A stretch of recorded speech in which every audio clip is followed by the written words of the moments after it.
ഇന്ന് എൻ്റെ കയ്യിലൊരു സൂപ്പർ ബൈക്കുണ്ട്. സൂപ്പർ ബൈക്ക് എന്ന് പറയുമ്പോൾ ആ സൂപ്പർ എന്നുള്ള കാര്യം ഒന്ന് ഊന്നി പറയണം. സൂപ്പർ ബൈക്കല്ല, സൂപ്പർ ബൈക്ക്, അതായത് സൂപ്പറായിട്ടുള്ളൊരു ബൈക്ക്.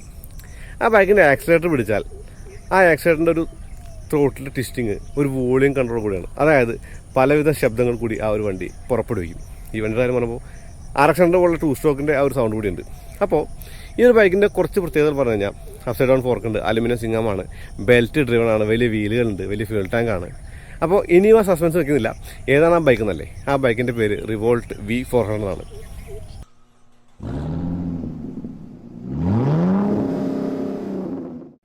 റിവോൾട്ട് കൊച്ചിയിൽ നിന്നാണ് നമ്മൾ ഈ ബൈക്ക് എടുത്തിട്ടുള്ളത്. അതായത് ആലപ്പുഴയിൽ നിന്ന് കൊച്ചിക്ക് വരുമ്പോൾ പാലാരിവട്ടം പാലം ഇറങ്ങുമ്പോൾ ഇടതുവശത്തായിട്ട് ആ ഒരു റിവോൾട്ട് കാണാം. റിവോൾട്ടിൽ ആ ഒരു വണ്ടികൾ അവൈലബിൾ ആണ്. ഇപ്പോൾ ടെസ്റ്റ് ചെയ്ത് നോക്കൂ.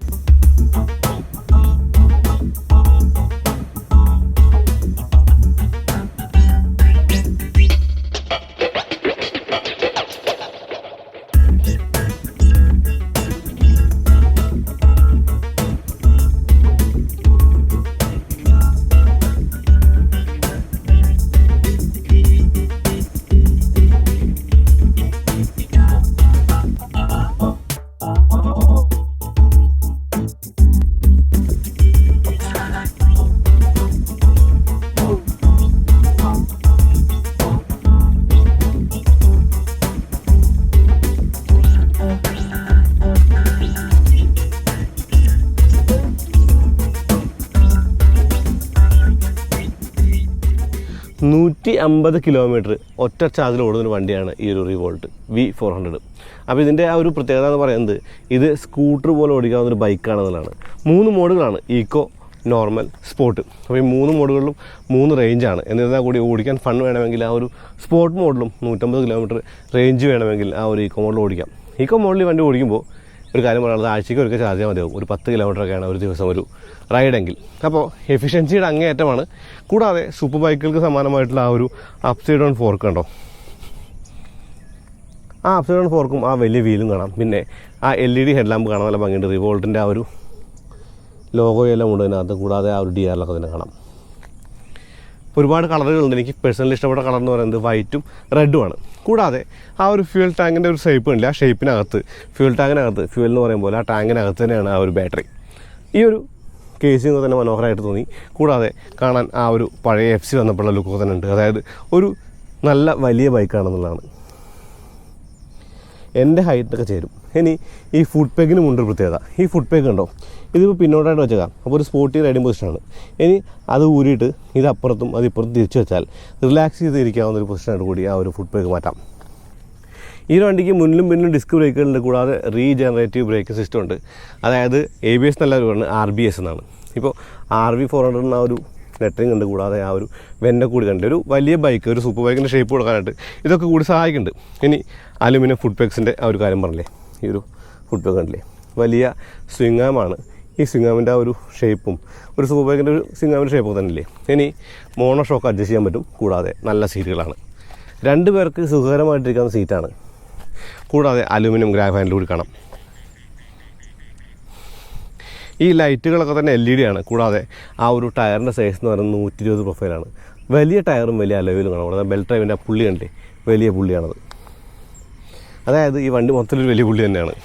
ഈ സീറ്റ് അത്യാവശ്യം കംഫർട്ടബിളാണ്. കൂടാതെ റൈഡ് ഹൈറ്റും കൊള്ളാം. അതായത് ഞാൻ ഈ വണ്ടിക്കകത്ത് ഇരിക്കുമ്പോൾ എൻ്റെ ഒരു സൈസ് എന്ന് പറയുന്നത് 5.7 ആണ്. എനിക്ക് അത്യാവശ്യം നന്നായി തന്നെ ഇരിക്കാൻ പറ്റിയൊരു സീറ്റ് ഹൈറ്റാണത്. പിന്നെ ഈ ഒരു ഫുഡ് പേക്ക് കണ്ടില്ലേ, മുമ്പിലെ പോലല്ല, അത് സാധാരണ ഒരു അലുമിനിയം അല്ല, ഇരുമ്പാണ്. അതിന് റീജനറേറ്റീവ് ബ്രേക്കിംഗ് സിസ്റ്റത്തിൻ്റെ ആ ഒരു സ്റ്റിക്കർ കൂടി കാണാം. 3 മോഡുകളുണ്ടെന്ന് പറഞ്ഞില്ലേ, 3 മോഡുകളിലും റേഞ്ചും സ്പീഡും വ്യത്യാസമാണ്. അതായത് ഈക്കോ മോഡിൽ 45 കിലോമീറ്റർ പോവും, 150 കിലോമീറ്റർ കിട്ടും. അതേപോലെ നോർമലിൽ 65 കിലോമീറ്റർ സ്പീഡ് പോവും, 100 കിലോമീറ്ററാണ് റേഞ്ച്. ഇനി സ്പോർട്ടാണെങ്കിൽ 80 കിലോമീറ്റർ സ്പീഡും 80 കിലോമീറ്റർ റേഞ്ചും കിട്ടുള്ളൂ. 72 വോൾട്ട് 3.24 കിലോ വാട്ട് ഹവറാണ് എൻ്റെ ബാറ്ററി. അപ്പോൾ 75% വരെ ചാർജ് ചെയ്യാൻ 3 മണിക്കൂറും 4.5 മണിക്കൂർ കൊണ്ട് 100% ചാർജ് ചെയ്യാൻ പറ്റും. കൂടാതെ 3K മോട്ടറാണ്. അതിൻ്റെ ഒരു ബെൽറ്റ് ഡ്രൈവാണെന്ന് ഞാൻ ഓൾറെഡി പറഞ്ഞു. 4 സൗണ്ടുകളുണ്ട്. 4 സൗണ്ട് എന്ന് പറയുമ്പോൾ ഒരു 2 സ്ട്രോക്ക് സൗണ്ട് കൂടിയുണ്ട്. 15 വോൾട്ട് ആ ഒരു ചാർജറിൽ ചാർജ് ചെയ്യാമെന്നുള്ള ഒരു ഗുണമായിട്ട് പറയാം. ഈ റിവോൾട്ട് V400 കീ ആണിത്. ലോക്ക് അൺലോക്ക് ബട്ടണും ലൊക്കേറ്റ് ചെയ്യാനുള്ള ബട്ടണും കൂടാതെ ഈ ഒരു ഓൺ ചെയ്യാനുള്ള ബട്ടണും കാണാം. അപ്പോൾ ഈ ഒരു കീ എന്ന് പറയുന്നത് നമുക്ക് 3-4 കാര്യങ്ങൾക്കാണ്. ഒന്ന്, ബാറ്ററി ഊരാൻ. 2 ആ ഒരു സ്റ്റോറേജ് സ്പേസ് തുറക്കാൻ, 3 എന്ന് പറയുന്നത് ഹാൻഡ് ലോക്ക് ചെയ്യാൻ. അപ്പോൾ നമ്മൾ അൺലോക്ക് ചെയ്തതിന് ശേഷം ഈ ഒരു ബട്ടൺ പ്രസ് ചെയ്യാലോ അല്ലെങ്കിൽ ഈ ഒരു ബട്ടൺ പ്രസ് ചെയ്യാലോ വണ്ടി ഓണാവും. ഓണായി കഴിയുമ്പോൾ ആ ഒരു മീറ്റർ കൺസോളിലെ ആ ഒരു കാര്യങ്ങളൊക്കെ തന്നെ കാണാം. റേഞ്ച് കാണാം, കൂടാതെ ബാറ്ററിയുടെ ആ ഒരു പൊസിഷൻ കാണാം, ചാർജിങ് പെർസെൻറ്റേജ്, കൂടാതെ എവിടെയാണ് ഈക്കോ ആണോ അല്ലെങ്കിൽ എന്താ പറയുക ഏത് മോഡാണെന്നുള്ളത് കാണാം. 3 മോഡുകൾ, സ്പോർട്ട്, ഈക്കോ, നോർമൽ. സ്പീഡോമീറ്റർ ഡിജിറ്റലാണ്, ഇത് പാർക്കിനെ സൂചിപ്പിക്കുന്നു. കൂടാതെ നമ്മൾ ആ ഒരു സൈഡ് സ്റ്റാൻഡ് എടുത്താൽ അല്ലെങ്കിൽ അത് റെഡി എന്നായി കാണിക്കും. ഇവിടെ ഹെഡ് ലാമ്പിൻ്റെ ഒരു ബട്ടണിൽ, ഡിം ബ്രൈറ്റ് ബട്ടണിൽ 4 വട്ടം പ്രസ് ചെയ്ത് കഴിഞ്ഞാൽ ആ ഒരു റേഞ്ച് എന്നുള്ളത് മാറിയിട്ട് അത് ട്രിപ്പ് മീറ്ററായി മാറും. ഇപ്പോൾ ഉണ്ടോ, ഇപ്പോൾ ട്രിപ്പ് മീറ്ററായി മാറി. അപ്പോൾ അതിനായിട്ട് നമ്മൾ ഈ ഒരു സ്വിച്ച് ഒരു 4 വട്ടം അങ്ങോട്ടും ഇങ്ങോട്ടും ആക്കണം. ഇനി ഈ ഒരു ഹാൻഡിലിൻ്റെ തോട്ടിലൊക്കെ തന്നെ കണ്ടില്ലേ, റിവോൾട്ട് എന്നുള്ള ലോഗോയിലാണ്ട്. കൂടാതെ ഇതാണ് ആ സ്വിച്ച് എന്ന് പറയുന്നത്, മോഡ് മാറാനുള്ള സ്വിച്ച്. ഇനി ഈ വണ്ടിക്ക് ഒരു സൗണ്ട് ഉണ്ടെന്ന് ഞാൻ പറഞ്ഞു. ആ സൗണ്ട് ഓൺ ചെയ്യാൻ ഓഫ് ചെയ്യാനും ഈ ഒരു സ്വിച്ച് ഞെക്കിയാൽ മതി.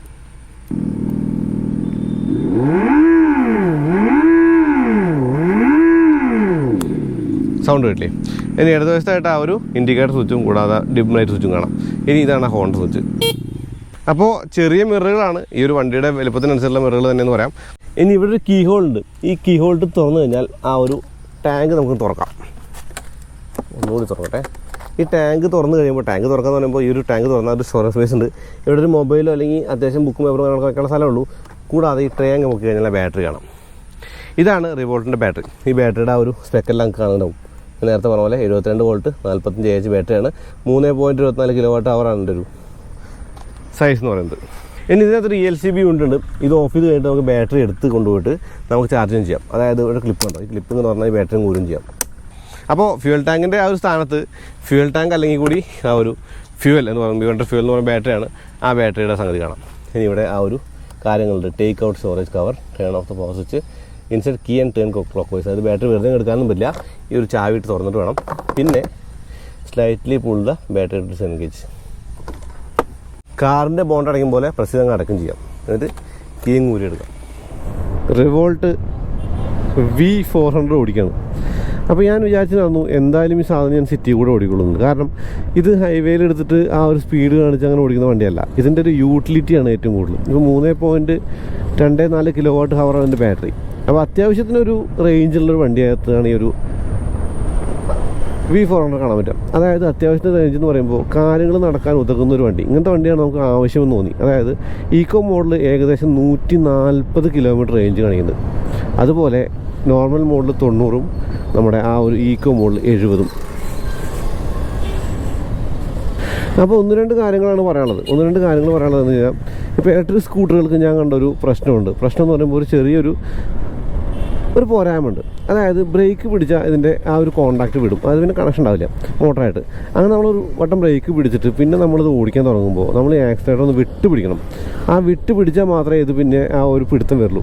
അത് ഞാൻ പല വണ്ടികളിലും കണ്ടിട്ടുണ്ട്. ഇപ്പോൾ എയ്ത്തറിൽ മാത്രമേ അതിന് കൂടെ ഒരു ഒപ്റ്റിമൈസറായിട്ട് തോന്നി. പക്ഷേ ബാക്കി എല്ലാ വണ്ടിയിലും ആ ഒരു പ്രശ്നമുണ്ട്. അത് ഈ ഒരു വണ്ടിക്കുണ്ട്. അതായത് നമ്മൾ ബ്രേക്ക് പിടിച്ച് കഴിഞ്ഞാൽ പിന്നെ ആക്സിലേറ്റർ കൊടുത്താലും വണ്ടി പോവില്ല. ബ്രേക്ക് നമ്മൾ വിട്ടിട്ട് വേണം ആക്സിലേറ്റർ കൊടുക്കാൻ. അപ്പോൾ വണ്ടി ഓടിക്കുമ്പോൾ ആ ഒരു പ്രശ്നം അത് നമുക്ക് യൂസ്ഡാവും. ഒരു 2 ദിവസം കൊണ്ടൊക്കെ തികച്ചും യൂസ്ഡാവും. കാരണം പിന്നെ നമ്മൾ ബ്രേക്ക് പിടിക്കുമ്പോൾ കൂട്ടത്തിൽ ആ ഒരു ത്രോട്ടിലും കൂടി വിട്ട് തുടങ്ങും. അപ്പോൾ സിറ്റി യൂസിന് പറ്റിയ വണ്ടി എന്ന് പറയുമ്പോൾ ഞാൻ ഈക്കോ മോഡിൽ ഇപ്പോൾ 138 കിലോമീറ്റർ കാണിച്ചു. അതായത് ഈക്കോ മോഡിൽ 138 ഇപ്പോൾ കാണിക്കാൻ കാരണം 150 ഞാൻ കുറച്ച് എടുത്തിട്ടപ്പോൾ ഞാൻ കാണിക്കാം കേട്ടോ. 89, 69 അത് ആ ഒരു കുറവിലാണ്. അപ്പോൾ ഞാൻ ആ ഒരു 3ാമത്തെ മോഡിൽ കാര്യം കൊടുത്താൽ പോകുന്ന പോക്കുണ്ടല്ലേ 80 കിലോമീറ്ററാണ് സ്പീഡ് വേണത്. 80 കിലോമീറ്റർ സ്പീഡും 80 കിലോമീറ്റർ റേഞ്ചുമാണ് ഈ ഒരു വണ്ടിയുടെ ആ ഒരു സ്പോർട്സ് മോഡിൽ. അപ്പോഴും ആ ഒരു സ്റ്റോട്ട് പോകുമ്പോൾ ആ ഒരു ഇനീഷ്യൽ ആക്സിലേഷൻ ഉണ്ടല്ലേ, നമ്മളപ്പോൾ ഒരിക്കലും ഒരു സ്പീഡ് ക്യാമറയെ പേടിക്കാനോ അല്ലെങ്കിൽ അങ്ങനെയുള്ള പ്രശ്നങ്ങളൊന്നും തന്നെ ഈ ഒരു വണ്ടിക്ക് വരില്ല. കാരണം ഈക്കോ മോഡിലാണ് ഓടിക്കുന്നത് വെച്ചാൽ ഇത് വെറുതെ ഇങ്ങനെ ഓടിച്ചു പോകാം, സുഖമായിട്ട് ഓടിച്ചു പോകാം, ഒരു പ്രശ്നവും ഇല്ല എന്നുള്ളതാണ്. ഈ പ്രശ്നം എന്ന് പറയുമ്പോൾ ഞാൻ ഇലക്ട്രിക് സ്കൂട്ടർ ഓടിക്കുമ്പോൾ ആദ്യമുള്ള പ്രശ്നം എന്താണ്, റൈഡിങ് പോസ്റ്റർ വിഷയമായിരിക്കും. സ്കൂട്ടറുകളുടെ കാര്യം പറയുമ്പോൾ ഇത് ബൈക്കാണല്ലോ. ബൈക്ക് ആണെങ്കിൽ കൂടി സ്കൂട്ടർ പോലുള്ള ബൈക്കാണ്. അത് കാലിലൊന്നുമില്ല, ബ്രേക്കെല്ലാം 2 ബ്രേക്ക് നമ്മുടെ കയ്യിലാണ്. അപ്പോൾ നമ്മൾ ഈ വണ്ടി ഓടിക്കുന്നത് ശരിക്കും പറഞ്ഞാൽ ഒരു ബൈക്ക് ഓടിക്കുന്ന പോലെ, ബൈക്കിലിരുന്ന് സ്കൂട്ടർ ഓടിക്കുന്ന പോലെ പറയാം. അപ്പോൾ ഇതിൻ്റെ ഒരു സുഖം എന്ന് പറയുന്നത് ഓട്ടോമാറ്റിക് ആണെന്നുള്ളത് തന്നെയാണ്. ഇപ്പോൾ എൻ്റെ ഒരു ഹൈറ്റ് എന്ന് പറയുമ്പോൾ 5.7 ആണ്. ഈ 5.7 എൻ്റെ ഹൈറ്റിനും അത്യാവശ്യം നല്ല കംഫർട്ടബിൾ ആയിട്ടൊന്ന് ഓടിക്കാൻ പറ്റുന്നുണ്ടെന്നുള്ളതാണ് എൻ്റെ ഒരു ഗുണം. കൂടാതെ കൈ വേനോ അങ്ങനെയുള്ള പ്രശ്നങ്ങളൊന്നും തന്നെ ഇല്ല. നല്ല ഒരു ഹാൻഡ്ലിങ് കൂടി കിട്ടുന്നുണ്ട്. അപ്പോൾ പറയേണ്ട ഒരു കാര്യം എന്ന് പറയുന്നത് വലിയ വീലുകളാണ്. എൻ്റെ വീലുകളൊന്നും ബാക്കിൽ വലിയ ഒരു സൈസ് എന്ന് പറയുന്നത് 120 ഫ്രണ്ടിൽ 90. അപ്പോൾ ഈ വീലിൻ്റെ സൈസും ഈ ഫ്രണ്ടിലെ അപ്സൈഡ് ഡൗൺ ഫോർക്കും ബാക്കിലെ ആ ഒരു മോണോഷോക്കും എല്ലാം കൂട്ടി അത്യാവശ്യം കംഫർട്ടബിളായിട്ടൊരു റൈഡാണ്. കംഫർട്ടബിളായിട്ട് റൈഡ് എന്ന് പറയുമ്പോൾ തികച്ചും കംഫർട്ടബിളാണ് സ്കൂട്ടറിന് നിരക്കൊക്കെ. അല്ലെങ്കിൽ ഒരു ഇലക്ട്രിക് ബൈക്ക് എന്ന എനിക്ക് നല്ല ഒരു കംഫർട്ടബിൾ ആയിട്ടുള്ളൊരു റൈഡാണ്. ഇനി പറയുന്നൊരു കാര്യമെന്ന് പറഞ്ഞാൽ ഗുണമായിട്ട് പറയേണ്ട കാര്യമെന്ന് പറയുന്നത് സീറ്റിൻ്റെ ഒരു പൊസിഷനിങ് ആണ്. അത് അത്യാവശ്യം നല്ലൊരു സ്പോർട്ടി പൊസിഷനിലാണ് നമ്മൾ ഇരിക്കുന്നത്. ഇപ്പോൾ റൈഡ് പൊസിഷനാണ് ഞാൻ പറഞ്ഞത്, റൈഡിങ് പോസ്റ്ററാണ് ഞാൻ പറയുന്നത്. ആ ഒരു റൈഡിങ് പോസ്റ്ററിൻ്റെ ഒരു കാര്യം നമുക്ക് ഒരു ഫുഡ് റെസ്റ്റ് മാറ്റി തിരിച്ച് വെച്ച് നമുക്ക് ആ ഒരു റൈഡിങ് പോസ്റ്റർ കൂടി മാറ്റാമെന്ന് ഞാൻ പറഞ്ഞില്ലേ. അങ്ങനെ റൈഡിങ് പോസ്റ്റർ മാറ്റി കഴിയുമ്പോൾ ഇതിൻ്റെ ശരിക്കും യൂസർ മാറി. അതായത് പിന്നെ നമ്മൾ റിലാക്സ് ചെയ്ത് ഓടിക്കുന്ന ഒരു പൊസിഷനിലേക്ക് മാറും. അപ്പോൾ സ്പ്ലെൻഡറൊക്കെ ഓടിക്കുന്ന പോലെ ഓടിക്കാനും കൂടാതെ R15 പോലെ ഓടിക്കാനും പറ്റിയ വണ്ടി എന്നൊക്കെ തന്നെ പറയാം. അപ്പോൾ കുറച്ച് അതിശക്തിയാണ്, കാരണം R15 ഓടിക്കുന്ന പോലെ ഓടിക്കാൻ ഉള്ള പവർ ഉണ്ടോ എന്ന് വെച്ചാൽ അപ്പോൾ ഇതിൻ്റെ ഒരു പവർ എന്ന് പറയുന്നത് 4 HP 4 HP പവറിന് വേണ്ടിക്ക്. 4 HP എന്ന് പറയുമ്പോൾ ഇലക്ട്രിക്കിൻ്റെ ആ ഒരു ഇൻസ്റ്റൻസ് ആയിട്ടുള്ള ഒരു ഫീല് ഭയങ്കര കേട്ടോ എടുത്തു പറയണം. അതായത് എഫിഷ്യൻ്റ് ആണല്ലോ വണ്ടി. അപ്പോൾ അങ്ങനെ എഫിഷ്യൻ്റ് ആയ ഒരു വണ്ടി കൊണ്ടു നടക്കുമ്പോൾ ഏറ്റവും കോസ്റ്റ് എഫക്റ്റീവായിട്ട് കാര്യമായിട്ട് പറയാം. അപ്പോൾ ഇതിൻ്റെ വില പറയണം. സബ്സിഡി അടക്കം കുറച്ച് കഴിഞ്ഞാൽ ഏകദേശം 1.56 ഇതിൻ്റെ ഒരു പ്രൈസ്, ആ ഒരു ഓൺ റോഡ് പ്രൈസ്. അപ്പോൾ ആ ഒരു പ്രൈസിന് വാങ്ങിക്കഴിഞ്ഞാൽ ഏകദേശം ഒരു 3 വർഷം മര്യാദയ്ക്ക് യൂസ് ചെയ്താൽ ഇത് മുതലാവുന്നതാണ് എനിക്ക് തോന്നുന്നത്. അതിപ്പോൾ നമ്മൾ ഡെയിലി, ഞാൻ എൻ്റെ ഒരു കാര്യം പറഞ്ഞാൽ ഡെയിലി ഒന്ന് വണ്ടി ഓടിക്കുന്ന ആളാണെങ്കിൽ പൾസറിൻ്റെ കാര്യം പറഞ്ഞാൽ 16,000 കിലോമീറ്ററാണ് 5 വർഷം കൊണ്ടായിരുന്നത്. അപ്പോൾ അത്രയും കുറവ് റണ്ണിൻ്റെ ഒരു കാര്യം പറയാം. ആ കുറവ് റണ്ണിൻ്റെ കാര്യം പറയുമ്പോൾ ഞാനിത് എടുക്കുന്നു, രാവിലെ എടുക്കുന്നു, ഒരു 5 കിലോമീറ്റർ അതുകൊണ്ട് അങ്ങോട്ട് പോകുന്നു, തിരിച്ചതേപോലെ ഒരു 5-6 കിലോമീറ്റർ ഇങ്ങോട്ട് വരുന്നു, ഒരു 15 കിലോമീറ്റർ ഡെയിലി ഓടുന്നുണ്ട്. അപ്പോൾ 10 ദിവസം കൊണ്ട് 150 കൂടാതെ ഒരു 30 ദിവസം കൊണ്ടപ്പോൾ 150 × 3 അതായത് 450 500 കിലോമീറ്റർ കൊടുക്കും. അതുപോലെ തോട്ടങ്ങളെല്ലാം കൂടി 500 കിലോമീറ്റർ ഓടാനായിട്ട് എനിക്കിതിൻ്റെ ഒരു ചിലവെന്ന് പറയുന്നത് വളരെ കുറച്ച് കറണ്ടാണ്. അതായത് ഇതൊരു ഫുൾ ചാർജ് ചെയ്യാനായിട്ട് ഏകദേശം ഒരു ഇപ്പോൾ 3.24 kWh എൻ്റെ പവർ ഞാൻ പറഞ്ഞു. അപ്പോൾ വലിയൊരു ചാർജൊന്നും വരില്ല. അങ്ങനെ പെട്രോൾ അടിച്ച് നോക്കുകയാണെങ്കിൽ, പെട്രോൾ അടിച്ച് കമ്പയർ നോക്കുകയാണെങ്കിൽ പിന്നെ നമുക്ക് ഏകദേശം 500 കിലോമീറ്റർ ഓടാനായിട്ട് അറിയാം. 50 കിലോമീറ്റർ മൈലേജ് ആണെങ്കിലും 10 ലിറ്റർ പെട്രോൾ വേണം. ഈ 10 ലിറ്റർ പെട്രോൾ 50 ഓടുന്നാലും സാധാരണ എല്ലാവരുടെയും കിട്ടില്ല, 40 കിട്ടും. ഒരു 13 ലിറ്റർ കൊടുക്കും. 13 ലിറ്റർ എണ്ണയ്ക്ക് എന്ത് വരും? 100 × 10 1000, 1300 സംതിങ്. അപ്പോൾ ഒരു യൂണിറ്റ് കറണ്ടിന് ഏകദേശം എത്ര വരും? എനിക്ക് തോന്നുന്നത് ഒരു യൂണിറ്റ് കറണ്ടിന് ഏകദേശം വരുന്നത് ഇപ്പോൾ ഒരു കൊമേഴ്ഷ്യൽ ചാർജ് എടുത്ത് കഴിഞ്ഞാൽ 7 രൂപ അല്ലെങ്കിൽ 7.5 രൂപ. അപ്പോൾ 3 കിലോവാട്ട് എന്ന് പറയുമ്പോൾ 21 വെച്ചാൽ ഓരോ 150 കിലോമീറ്റർ ചാർജ്, 150 കിലോമീറ്റർ വേണ്ട, സ്പോർട്ട് മോഡിൽ ഓടിച്ചോ 70 കിലോമീറ്ററിന് ഒരു 21 രൂപ 70 കിലോമീറ്ററിന്. അപ്പോൾ ഒരു 10 വട്ടം ചാർജ് ചെയ്താൽ 1000 രൂപ ലാഭം. 1000 രൂപ ലാഭമാണ് ഒരു മാസം ഓടിക്കാൻ. അങ്ങനെ 10 മാസം ഓടിച്ചു കഴിഞ്ഞാൽ 10,000 ലാഭമായി. അപ്പോൾ ആ ഒരു ലാഭം വെച്ചിട്ട് ഓടിക്കാം. പിന്നെ നമ്മുടെ ഒരു ബൈക്കുകളുടെ, ഒരു കമ്മ്യൂട്ടർ ബൈക്കുകളുടെ ഒരു പെട്രോൾ അല്ലെങ്കിൽ എന്താ പറയുക കോസ്റ്റിനേക്കാൾ കൂടുതൽ നമുക്ക് ഓടിച്ചുകൊണ്ടൊക്കെയുള്ള ബുദ്ധിമുട്ടുണ്ട്. ഗിയർ മാറണം, സിറ്റിയിൽ ഇങ്ങനെ ക്ലച്ച് താങ്ങി ഓടിക്കണം, അങ്ങനെയുള്ള പ്രശ്നങ്ങളൊക്കെ ഉണ്ട്. ഇതൊന്നും ഈ ഒരു വണ്ടിക്കില്ലല്ലോ. ഇതൊന്നും ആവശ്യമില്ല വണ്ടിക്ക്. അതായത് നമുക്ക് വെറുതെ ചുമ്മാ ഓട്ടോമാറ്റിക് ഓടിക്കുന്ന പോലെ അങ്ങ് ഓടിച്ചുകൊണ്ട് നടക്കാന്നുള്ളത് ഒരു വലിയ ഗുണമാണ്. അപ്പം ഞാൻ പറഞ്ഞ 1000 രൂപയോളം ലാഭം എന്ന് പറയുന്നത് 70 കിലോമീറ്റർ റേഞ്ച് വെച്ചിട്ടാണ്. അപ്പോൾ അതിൻ്റെ ഇരട്ടിയാവും ഏകദേശം ആ ഒരു 140 എന്നുള്ള റേഞ്ചിൽ ഈക്കോ മോഡ് ഓടിക്കുമ്പോൾ. നമുക്ക് നമ്മുടെ റോഡിൽ ഈക്കോ മോഡ് മോർ ദാൻ എനഫാണ്. ഞാനിപ്പോൾ ഇത് എടുത്തിട്ട് അത്യാവശ്യം ഒരു ദൂരമൊക്കെ ഓടിച്ചു. ദൂരം എന്ന് പറയുമ്പോൾ ഒരുപാട് ദൂരം ഓടിച്ചു. അപ്പോൾ ദൂരം ഓടിച്ചു. ആ ഓടിക്കുന്ന സമയത്തൊക്കെ തന്നെ most of the time eco മോഡിലായിരുന്നു. അത് മാത്രമല്ല ഇടയ്ക്കൊന്ന് ഓട്ടയൊക്കെ ചെയ്യാൻ വേണ്ടി മാത്രമാണ് ഞാൻ ആ ഒരു മോഡൊന്ന് മാറ്റിയത്. അപ്പോൾ ഈക്കോ മോഡ് ഓടിക്കുമ്പോൾ ലാഭം ഇരട്ടിയാണ്. അപ്പോൾ ലാഭം തന്നെയാണല്ലോ EVയുടെ ഒരു കാര്യം. AI എനേബിൾഡ് ആണ് ഈ വണ്ടിയെക്കുറിച്ച് ഇവർ പറയുന്നത്, റിവോൾട്ട് പറയുന്നത്. അപ്പോൾ AI എനേബിൾഡ് എന്ന് പറയുമ്പോൾ ഇതിൻ്റെ സൗണ്ടുകൾ മാറ്റാൻ പറ്റും. സൗണ്ടുകൾ മാറ്റുക എന്ന് പറയുമ്പോൾ 4 തരത്തിൽ സൗണ്ടുകൾ മാറ്റാം. പിന്നെ സൗണ്ട് ഇല്ലാണ്ട്. അപ്പോൾ 5 ഓപ്ഷനാണ് സൗണ്ടിൻ്റെ കാര്യത്തിൽ. ഞാൻ പലപ്പോഴും സൗണ്ട് ഇല്ലാണ്ട് ഓടിക്കാനാണ് ഇഷ്ടപ്പെടുക. എനിക്ക് ആ ഒരു ബെൽറ്റിൻ്റെ ആ ഒരു സൗണ്ട് മാത്രമാണ് ആവശ്യമുള്ളൂ കേൾക്കാനായിട്ട്. അത് നല്ല രസമുള്ള സൗണ്ട് ആണ് കേട്ടോ, അതും പറയാമല്ലോ. ശരിക്കും നമ്മളൊരു കോൺഫിഡൻസ് കിട്ടാനുള്ള കാര്യം എന്ന് പറയുന്നത്, ആദ്യം EV ഓടിച്ചപ്പോൾ എനിക്കൊരു ഒത്തിരി ഒരു കോൺഫിഡൻസ് കുറവ് തോന്നിയിരുന്നു. ഇത് എങ്ങനെ ഓടിക്കും, ഇത് ഓടിക്കുമ്പോൾ മറ്റേ ബൈക്കിൻ്റെ പോലുള്ളൊരു ഫീലില്ലല്ലോ, പേടിപ്പെടുത്തുന്നൊരു സ്വഭാവമൊക്കെ ഉണ്ടല്ലോ. പക്ഷേ പിന്നെ ഓടിച്ച് ശരിയായി എന്നുള്ള ഒരു കാര്യമാണ്. അത് 2 ദിവസം ഓടിച്ചപ്പോൾ ശരിക്കും ഞാൻ EVയുടെ താതാത്മ്യപ്പെട്ടു. എനിക്കിത് പൾസർ 220 ഞാൻ സ്ഥിരമായിട്ട് ഓടുന്നതാണ്. അപ്പോൾ ആ ഒരു സ്വഭാവത്തിൽ തന്നെ ഓടിക്കാൻ പറ്റുന്ന ഒരു ഗുണമായിട്ട് പറയാം. 10 ഓടി, അതായത് ആ ഒരു റേഞ്ചിനെ കുറിച്ച് ടെൻഷൻ ഇല്ലാത്തതുകൊണ്ട് വണ്ടി ഓടിക്കുന്നത് എത്ര ദൂരമാണെന്നുള്ളൊരു മൈൻഡിലായതുകൊണ്ട് ഞാൻ കുറച്ചുകൂടി ഓടിക്കുന്നു. അപ്പോൾ പറഞ്ഞിട്ട് കാര്യം, EVയുടെ ഒരു പ്രശ്നം എന്ന് പറയുമ്പോൾ കാറാണെങ്കിലും ബൈക്കാണെങ്കിലും റേഞ്ച് ആൻസൈറ്റി തന്നെയാണ്. ആ റേഞ്ച് ആൻസൈറ്റി റേഞ്ച് കൂടിയ വണ്ടി കിട്ടുന്നതോടുകൂടി കുറയും. അതായത് റേഞ്ച് കൂടുതൽ വണ്ടി കിട്ടുമ്പോൾ നമുക്ക് ആ ഒരു റേഞ്ചിനെ കുറിച്ചുള്ള ബോധറൈസേഷൻ അങ്ങ് മാറും. പിന്നെ വണ്ടി എടുത്ത് എവിടേക്കും പോകുന്ന മൈൻഡൊക്കെ ആയിരിക്കും. അപ്പോൾ ആ ഒരു കാര്യത്തിൽ കൂടി റിവോൾട്ടിനൊരു ഗുണമുണ്ട്. കാരണം റിവോൾട്ട് അത്യാവശ്യം നല്ല റേഞ്ച് ഉണ്ട്. ഈ റേഞ്ച് കൂടുതലായിട്ടുള്ള വണ്ടിയാണ് എന്നുള്ളതുകൊണ്ട് തന്നെ എനിക്ക് തോന്നുന്നു റേഞ്ച് കൂടുതലെന്ന് പറയാൻ കാരണം ഇപ്പോൾ ഞാൻ ആ ഒരു മുമ്പ് ഓടിച്ചിട്ടുള്ള വണ്ടികൾ എത്രയാണെങ്കിലും അതല്ലെങ്കിൽ എന്താ പറയുക IQ ആണെങ്കിലും കമ്പയർ ചെയ്യുമ്പോൾ ഇതിന് അത്യാവശ്യം നല്ല റേഞ്ച് ഉണ്ട്. കൂടാതെ ബൈക്കിൻ്റെ ഒരു സ്വഭാവം കൂടെ ആയതുകൊണ്ട് എനിക്ക് ഈ വണ്ടിയുടെ ഒരു USP ആയിട്ട് തോന്നുന്നത്, യുണീക്ക് സെല്ലിംഗ് പോയിൻ്റ് ആയിട്ട് തോന്നുന്നത് ഈ ഒരു എഫിഷ്യൻ്റ് ആയിട്ടുള്ള ഒരു ഡ്രൈവിംഗ് നേച്ചർ തന്നെയാണ്. കാരണം eco mode is more than enough for the city ride. നമ്മളെപ്പോഴും സിറ്റിയിലാണ് അത് ഓടിക്കണേ. ഇപ്പോൾ റീജനറേറ്റീവ് ബ്രേക്കിംഗ് സിസ്റ്റം ഉണ്ട്. അപ്പോൾ ആ ഒരു കാര്യം കൂടി നോക്കിയിട്ട് ഒരു ഇത്തിരി റേഞ്ചൊക്കെ നമുക്ക് കൂടുതൽ കിട്ടും. ഇപ്പോൾ നമ്മുടെ ഒരു പെട്രോൾ ഫ്യൂവലിൻ്റെ വണ്ടിക്ക് കിട്ടാത്ത ഒരു ബെനിഫിറ്റാണ് ഇലക്ട്രിക് വണ്ടിക്കുള്ള ആ ഒരു കാര്യം. അത് റീജനറേഷൻ എന്ന് പറയുമ്പോൾ നമ്മൾ അങ്ങോട്ട് പോകുന്ന എനർജി കുറച്ചെങ്കിലും തിരിച്ചു കിട്ടും എന്നുള്ളത് എല്ലാ വീഡിയോയിലും ഞാൻ കുറിച്ച് പറയും.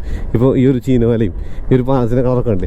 അപ്പോൾ ഞാൻ പറഞ്ഞു തന്ന കാര്യത്തിലുള്ളൂ. ഇപ്പോൾ നിങ്ങൾക്ക് മെല്ലെ ഓടിക്കാൻ ആണെങ്കിൽ ഈക്കോ മോഡ് ഉണ്ട് ഞാൻ പറഞ്ഞു, പറന്നു പോകാനാണെങ്കിൽ സ്പോർട്സ് മോഡ് എന്ന് പറഞ്ഞു, എല്ലാം കൂടി മിക്സ് ചെയ്ത് ഓടിക്കാനായിട്ട് നോർമൽ മോഡുണ്ട്, ഏത് മോഡിൽ ഓടിച്ചാലും റേഞ്ച് ഉണ്ട്, അത്യാവശ്യം ഫൺ ഫാക്ടർ ഉണ്ട്.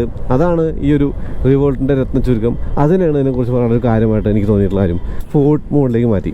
അതിന് കാരണം എന്ന് പറയുന്നത് ഒന്ന് കൈ കൊടുത്താണ് ഇവിടെ. അപ്പോൾ 80 കിലോമീറ്ററാണ് ഇതിൻ്റെ ഒരു സ്പീഡ് പറയുന്നത്. നമ്മൾ ഇറക്കത്തിലാണ് ഓടിക്കുന്നത് 80-82 ആവും. അതായത് അത്യാവശ്യം നല്ല ഫാസ്റ്റാണ് ഈ വണ്ടി. പെട്ടെന്ന് തന്നെ ആ സ്പീഡ് എത്തി അങ്ങ് ഓടിച്ചു പോവുകയും ചെയ്യാം. അപ്പോൾ പറഞ്ഞു തന്ന കാര്യത്തിലുള്ളൂ, ഒരു ഇലക്ട്രിക് ബൈക്ക് നോക്കുന്ന ആളുകൾ അല്ലെങ്കിൽ ഇലക്ട്രിക് സ്കൂട്ടർ വേണ്ട, ബൈക്കിൻ്റെ ഷേപ്പ് വേണം, അത്യാവശ്യം നല്ല എഫിഷ്യൻ്റ് ആയിരിക്കണം, അത്യാവശ്യം ഓടിക്കാൻ ഫൺ വേണം, അതായത് EVയുടെ ആയിട്ടുള്ള ആ ഒരു ബാലാരിഷ്ടതകൾ ഉണ്ടാവാൻ പാടില്ല. അങ്ങനെയുള്ള കുറേ കാര്യങ്ങളൊക്കെ ഉണ്ടെങ്കിൽ നിങ്ങൾക്ക് ഈ ഒരു റിവോൾട്ട് V400 ചെക്ക് ചെയ്ത് നോക്കാവുന്നതാണ്. അതായത് ഇതൊരു നല്ല ബൈക്കാണ്, എനിക്കിഷ്ടപ്പെട്ടു. എൻ്റെ പ്രിയപ്പെട്ട EV ബൈക്കുകളിലൊന്നായിട്ട് ഈ റിവോൾട്ട് V400 മാറിയിട്ടുണ്ട്. അപ്പോൾ അത്രേ ഉള്ളൂ. അപ്പോൾ അതുപോലെ ഈ ഒരു വീഡിയോ ഉപയോഗപ്പെടുന്നതിന് കരുതാണ്. അങ്ങനെ ചാനൽ സബ്സ്ക്രൈബ് ചെയ്യാൻ മറക്കരുത്. പിന്നെ ബെല്ലെ കൂടി ക്ലിക്ക് ചെയ്യുക. എന്നാലും നോട്ടിഫിക്കേഷൻ ലഭിക്കുള്ളൂ. Instagram page, Facebook like follow ചെയ്യുക. നിങ്ങളുടെ ലൈക്കും ഷെയർ ചെയ്യണം പറയാലോ. അപ്പോൾ കൈ കൊടുക്കുകയാണ്. അടുത്ത വീഡിയോ വീണ്ടും വരാം. അതുവരെയ്ക്കും നന്ദി.